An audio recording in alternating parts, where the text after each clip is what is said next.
Today, our exclusive conversation with Lakers superstar Luka Donćic. Hear what his thoughts are on chasing his first MVP award. Plus, the Bulls, they're turning back the clock behind a certain star. And what's wrong with the Cavaliers? Perk, he tells us who needs to be examined. Also, KG United. And it feels so good. Shams is here with the new details on his new role and why it took so long. NBA Today starts right now. We begin our show with some breaking news. The WNBA Executive Committee has been authorized to call a strike when necessary. This was breaking moments ago. Per the union, 98% of players voted yes, and 93% of players participated in the vote. So this is important, I think. Here is the entire statement from the Players Association. Quote, "The players have spoken. Through a decisive vote with historic participation, our membership has authorized the PA's executive committee to call a strike when necessary. The players' decision is an unavoidable response, they say, to the state of negotiations with the WNBA and its teams. Time and again, the players' thoughtful and reasonable approach has been met by the WNBA and its teams with a resistance to change and a recommitment to the same provisions that have unfairly restricted players for nearly 3 decades. The players' vote is neither a call for an immediate strike nor an intention to pursue one. Rather, it is an empathetic and emphatic affirmation of the players' confidence in their leadership and their unwavering solidarity against ongoing efforts to divide, conquer, and undervalue them. Let it be known, the players remain united, resolute, and prepared to fight for their value and the future of the league." Wow. Okay, so there is a lot there as we welcome in our women's basketball reporter, Kendra Andrews. Kendra, let's just boil this down. How likely is it that the WNBA players go on strike here? Well, Malika, it's certainly a possibility. This is something that I've been told has been being considered for a while now, going back to before that latest extension was agreed upon right after Thanksgiving. Look, the players have said time and time again that they feel that these negotiations aren't going the way that they want to. In the latest reported proposal from the league, they did offer a $1 million max salary, which with the revenue sharing system they proposed would go up to 1.2. The players, they still aren't quite satisfied with that. So they're looking at all possibilities of how they can get these conversations, these negotiations where they want to be. The next deadline for the CBA is January 9th. The other day, we even heard Adam Silver, the NBA commissioner, said that he and Deputy Commissioner Mark Tatum are in a position where they're happy to step in to the negotiating room right now. So everything right now is on the table just from both sides to try and come to an agreement, maybe to avoid a strike, possibly avoid a lockout down the road. Right. But as you just read that statement from the Players Association, it's very much on the table right now. Yeah, so 93% of players participated, 98% voted yes here is what the PA is saying. And again, what that means is they voted yes to have this option, not voted yes to enact it right now. So I want to bring in Shanae Agumake here into this conversation because, Shanae, I want to walk through the players' strategy here. Nneka, your sister, is the president of the WNBA. Do the players actually want to strike? So this basically means that this is not calling for a strike now or in the future, but it does demonstrate two very important things, that the players are united more than ever before. I've mentioned multiple times here on ESPN, I was a part of the last executive committee, and it was hard to get 98 or 93% of participation. They got that. Almost every player in the WNBA participated in that. On top of it, the fact that 98% said yes, we trust our leadership, that if the circumstance means we have to make a decision, we're standing united. That is huge. That's the first thing. The second thing I think people should understand is the reason why you get here is the second point, that they feel like the negotiations have not gone in a way that is meaningful for them to honestly have conversations to move forward on the issues. Forward on issues like revenue share, having a fair share as the league grows, the players go, you know, especially when it comes to salary.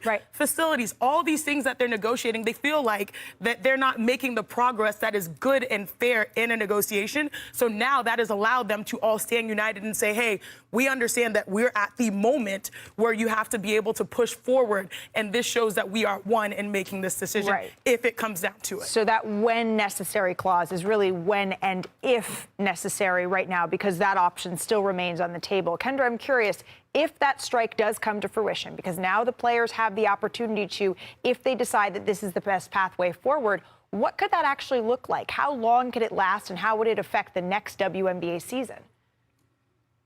Well, the WNBA is different from other leagues, right, Malika, where they have quite some time before their before the next season starts. Their off season is a little bit longer than the NBA, even the NFL, MLB, those other pro sports. So they have a little bit more time. But the thing that you really have to look at is, Malika, the expansion draft for the Portland Fire, the Toronto Tempo, that's still, those rules are collectively bargained. So we can't have an expansion draft until that's agreed upon. Free agency, that's supposed to begin mid-late January. That can't happen until this happens. So there is some time, but all these other parts of the WNBA calendar are going to get pushed back. So we could be looking at a very condensed ramp up to the season.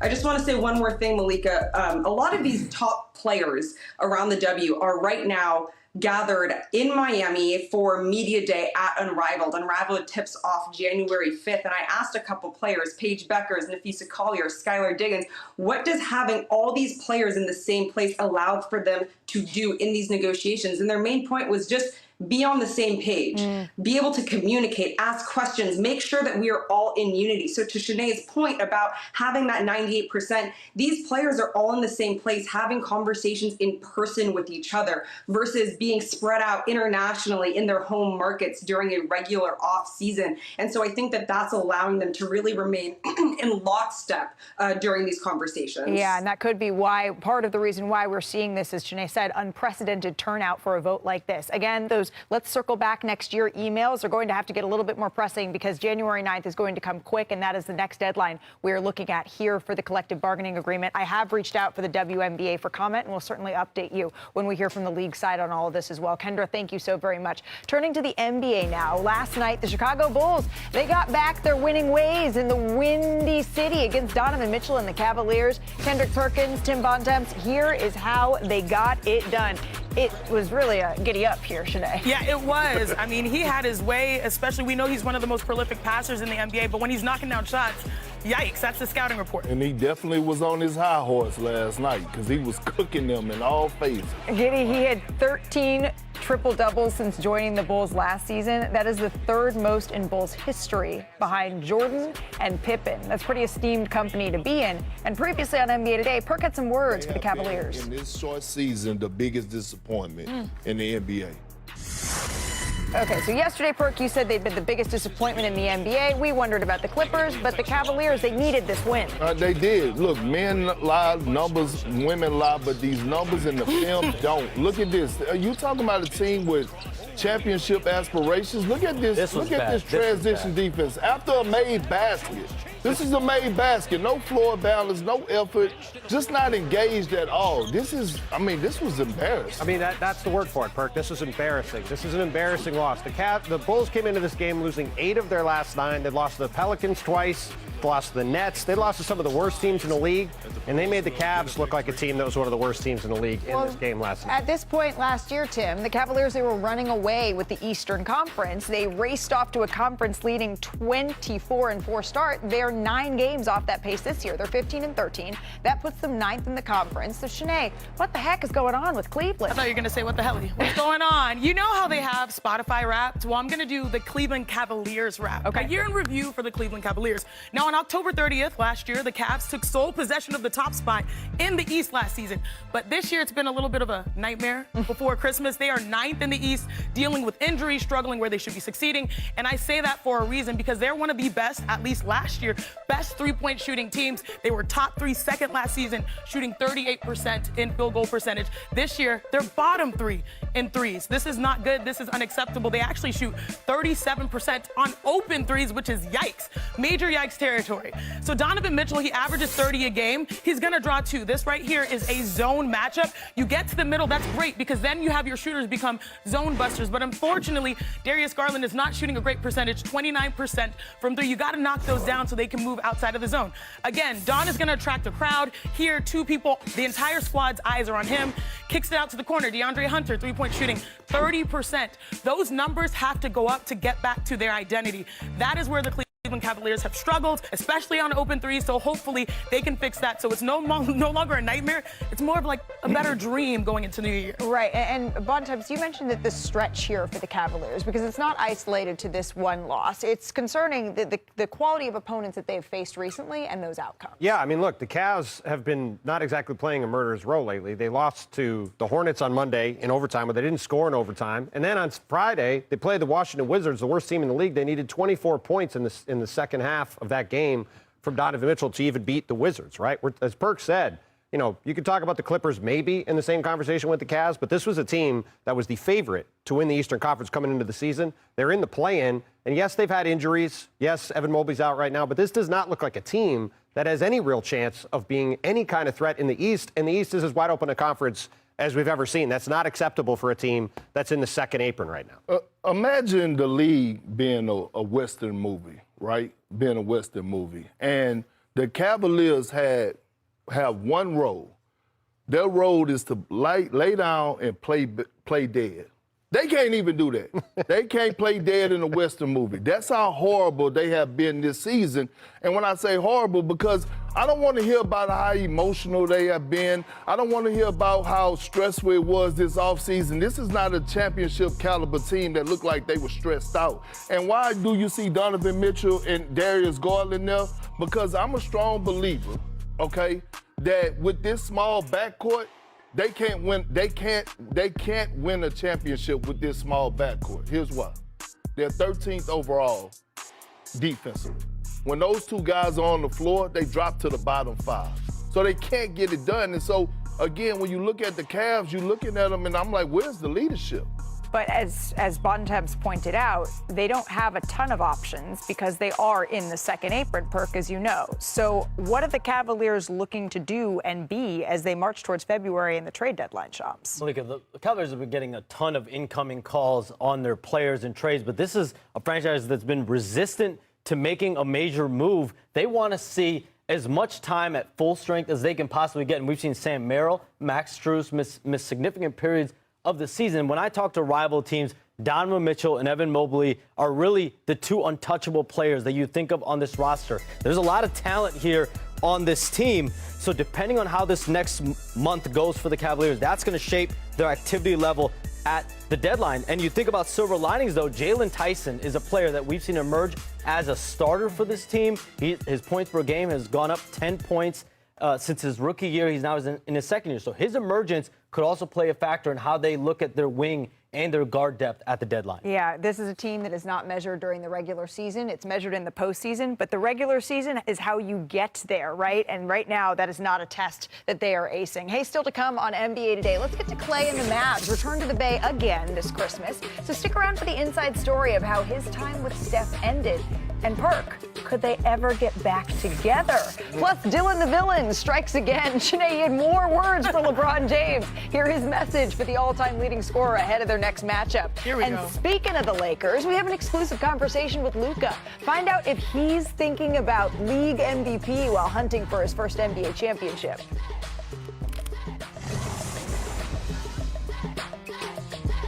Welcome back to NBA Today. It's been a busy morning. Earlier today, Shams reported that Hall of Famer Kevin Garnett is reuniting with the Minnesota Timberwolves and the Lynx in a new all-encompassing role. It involves business, community efforts, and of course, because it's KG, you got to get some content development in there as well. So Shams, what more can you tell us on this reunion between KG, one of the greatest players in that organization, and the Timberwolves? Malika, the Kevin Garnett-Minnesota Timberwolves relationship has essentially been fractured ever since he retired in 2016 because of his fallout with Glenn Taylor, the old owner. But Alex Rodriguez and Mark Lowry, the new governors there, they made it a priority. They were very aggressive in making sure Kevin Garnett was brought back to this organization. They've had dinners, they've had meetings ever since they bought into the Timberwolves in 2021. Now the sides are actively working on a date, most importantly, to retire that number 21 jersey in Minneapolis. It's trending more toward next season for that jersey retirement. But you think about the changes in the investment Mark Lowry and Alex Rodriguez have put into this organization. Big money on Tim Connelly, the president of operations there in basketball. They have plans for a new arena, state-of-the-art arena in Minneapolis downtown. over the next decade, and now bringing back a franchise legend in Kevin Garnett. One of the greatest power forwards to ever do it. In that Minnesota jersey, we were enemies. When he was with the Celtics, we became family. And it was certain, I got so many stories on KG, but the one particular story, after we won the championship in 2008, 2009, I remember I was having the best start of the season of my career, and I was knocking at the door of being an all-star, but we was going through a rough patch at a point, and we had a coming to Jesus meeting when we landed in Boston. And that's when guys were addressing guys playing with agendas. Well, damn it, I had an agenda. I was trying to get to the All-Star game. And KG called me out on the plane. I was pissed off about it. So I left the meeting, walked off the plane, and he was walking behind me like, you gonna just walk off from me? You gonna turn your back on me? We're supposed to be brothers. So I ignored him, right? And next day, I'm at the practice facility. I'm under the basket, and I'm just getting some work in or whatever. He walks on the floor. He like, hey, bro, you my little brother. That's my bad. I should want you to be able to get to the All-Star game. I should want the best for you. You should want that. That's on me. But it just goes to show you who KG is, right? We see the rah-rah KG, but he actually is a great human being, one of the greatest teammates I ever had, my brother for life, and Butu brother, we forever tied together. And you know what's cool? I love it when you can learn, when you have positions like this where the players that are active can really use that resource in real time. Because they're oftentimes legends of the game, but being able to, I think a lot of people say this about KG, he respects the game. Yep. He's passionate about it. He's passionate about the next generation. He's passionate about sharing his knowledge. So I'm happy he has this position now. Well, the Timberwolves, certainly this is well-deserved. They have a tough task coming up here as they face the Oklahoma City Thunder coming up tomorrow. But tonight, the Lakers, they face the Jazz. Luka Donćic has been off to a torrid start. He leads the league in scoring with a career high just under 35 points a game. And with numbers like that, could an MVP award follow? Well, our senior writer, Dave McMenamin, caught up with Luka this week. Here's their conversation.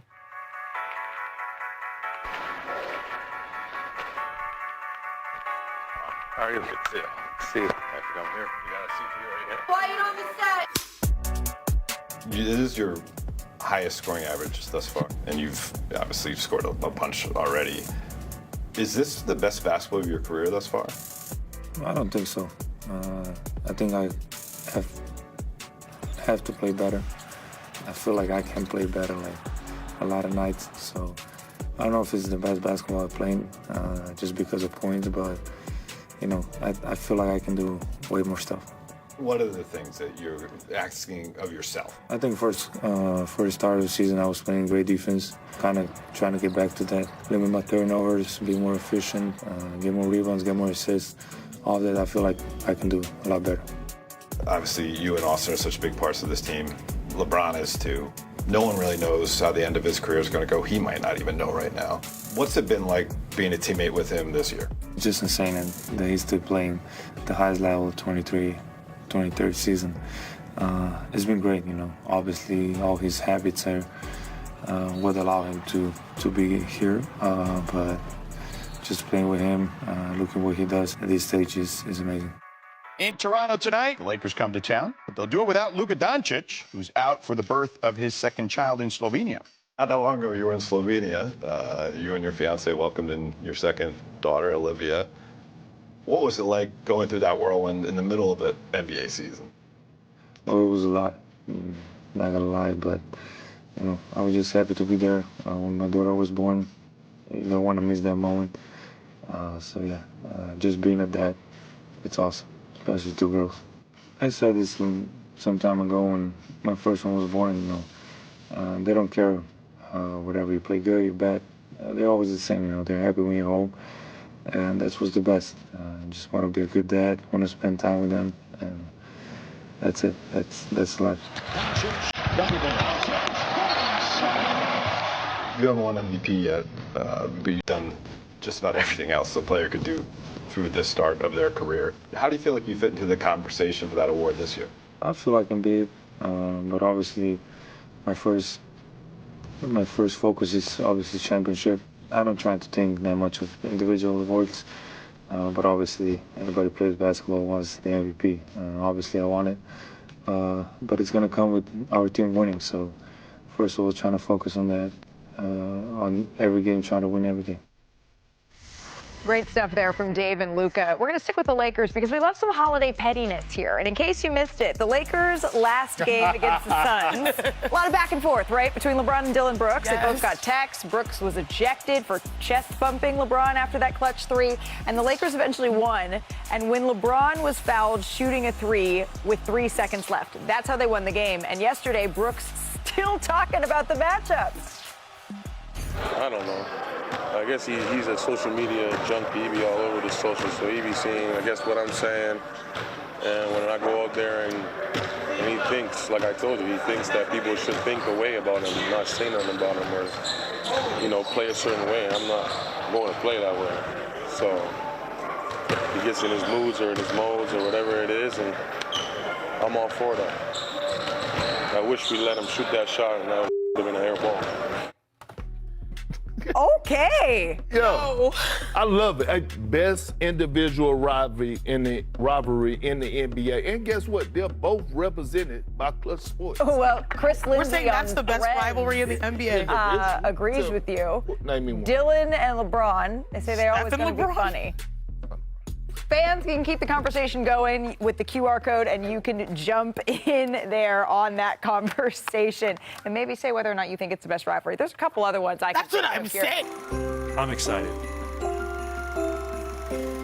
I'm excited too. We're 7 days away from Klay Thompson making another return to the Bay on Christmas Day. Our reporters Anthony Slater and Tim McMahon, they have a piece up right now on ESPN.com, and it reflects back on their breakup with Golden State, and they join the show now. Gentlemen, thank you so much for taking the time. I really appreciate it. Slater, I want to start with you because you have been reporting on this story for over a year now. What do you think is the most important takeaway on the dissolving of that relationship? Yeah, I'd even go back several years because I think the breakup started, probably the summer of 2023 when that extension doesn't get done. But I think that, a big takeaway would be that some of the frost of the breakup has thawed a little bit. And we all know, a lot of the ires about the business side from Klay's side towards management and ownership and not getting, his contract done. But Steph Curry and Draymond Green, we, as we reported, went to dinner last year. They played one game in Dallas. It was in February. They went over to his house. Steph said he got him and Draymond an Uber over there. And it was almost cathartic to have a night of, dinner, and they, Steph was on his putting green and they were playing chess. And by the end of the night, it just felt like, it was the next stage of accepting it. And that's been part of the thawing that we're talking about. Yeah, you start the piece off with such a beautiful moment when Cannon Curry goes, Klay Thompson, in the hallway. And when Steph watches Klay now, he has to remind his young son, no, we're not teammates anymore. And I thought that was really poignant because the reality, Tim, is now Klay is on the Dallas Mavericks. And there's so much chatter about what direction this franchise is going to go and what's his future with Dallas. What's his mindset there? Howdy, partners. Look, Klay Thompson came to Dallas to play for a contender, to start and get spoon-fed open threes by Luka Donćic. Obviously, none of those things are happening right now. None of those things are the reality of the situation. But Klay, honestly, is in a good state of mind right now. There were questions when they made the move to bring him off the bench earlier this season. How was Klay going to handle it? And honestly, it's been smooth. There's been no pouting. There's been no complaining. He's been a complete pro. And he said he hasn't felt like he's been chasing the ghosts of the past like he was in Golden State, especially that last year. And Klay understands, hey, he's in the twilight of his career, but he's embracing the opportunity to still contribute. He compared himself to Byron Scott during Kobe Bryant's rookie year. Like, he's embracing the opportunity to help Cooper Flagg as he starts what's going to be a long journey. So he's making the best of the situation. Now, if there was a chance for Klay to move to a contender, would he welcome it? I feel pretty strongly, yes, he would. Well, could that contender maybe be the Golden State Warriors, right? They haven't looked like it for a large part of this season, Slater, but is a reunion still possible? Is that in the cards in the future? I think eventually, but I would not expect it currently this season. I don't I don't think anybody anticipates the Warriors, and from my conversation, shopping in the nostalgia aisle right now under his current contract at this current moment when there's urgency. But, Steph Curry compared, this situation a little bit to how Scottie Pippen's, end in Chicago was unceremonious, and his hope that maybe that can get healed. And I think about another player, Dwayne Wade. Remember how he had a bad breakup with the Heat, went to some other teams, and then did have kind of a final run in Miami. And I think that is possible, but I think we're talking maybe a year or two down the line. And the one thing I did learn in this piece is, Steph Curry would probably have to be the one pushing it, because that's the voice that Klay will always listen to. Well, there are a bunch of Golden State fans watching right now that all they heard was yes, eventually here, Anthony. So I appreciate you giving that piece of hope to that franchise, because as Draymond said, he always envisioned it being the three of them riding off into the sunset. Gentlemen, this piece was fantastic. It gave me all the feels. Thank you so much for penning it and for joining us. Now, Steph, Klay, and Draymond, they won 4 titles together, of course. That's tied with Tim Duncan, Manu Ginobili, Tony Parker, for the most titles by an all-NBA trio over the last 50 seasons. And there was a lot in the story. I really encourage everyone to read it because, again, it's going to make you smile. But if you're Klay, would you want to go back to Golden State? Yes. But after there's a circumstance, because one thing that has been clear through that phenomenal story is that he still wants to win, and that he came to Dallas expecting to play with Luka and to pursue a championship, which we know Dallas was, they made it to the finals, so they were close, and he wanted to be one of those pieces that sets them over the edge. So it may not obviously be Dallas, it might be elsewhere, but the final stop, I think it would be picturesque, and I know you're being all apolitical as someone who grew up in the Bay, but I do think that's what the fans want, because in this story, it talks about how they see him playing. It's like, he's supposed to be with us. Yeah. They'll see him draw off with another team. It's like, who's not? Yeah. Why aren't they having his back? Why are they having his back? And no matter what team he's on, he's so associated after winning 4 championships with the Warriors. I'm happy he still feels like he's got gas in the tank to pursue another one, but I hope at the end of the day, they bring it all back together. I just want to see Klay this year on the playoff team, right? On the playoff team. I think us watching this Klay Thompson with the Dallas Mavericks, this role has been too big for him. That's not why they brought him in. They brought him in to play alongside Luka and Kyrie before Luka was traded.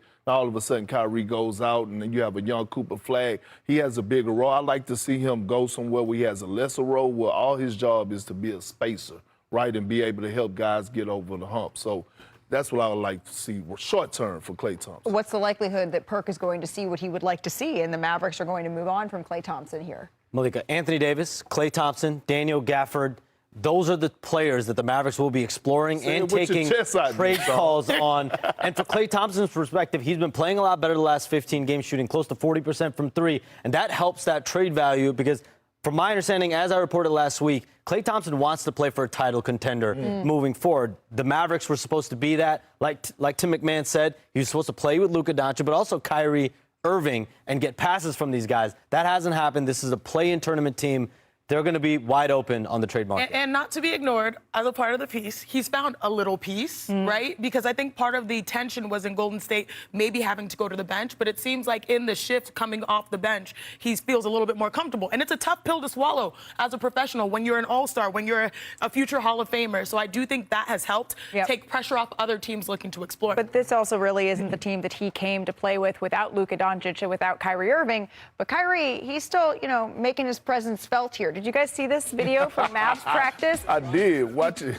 So the robot comes to practice, and Kyrie just gives him a little bump there. But it wasn't little, sis. Blocker charge. I think